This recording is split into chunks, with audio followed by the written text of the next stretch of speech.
You have to see like this: when you have a legal document, it doesn't always stay the same because things change and you need new documents and all the stuff.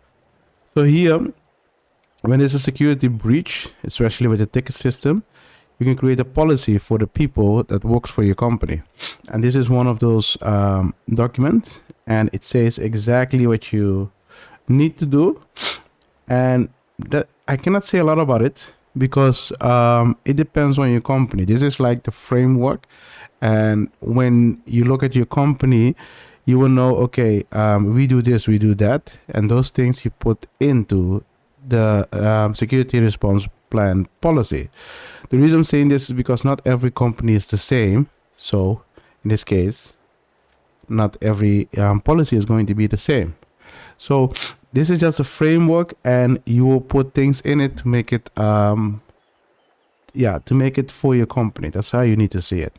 So I adjust this, I update it, and if you really want this template, we can get it on the coffee page. Just follow the instructions on the coffee page.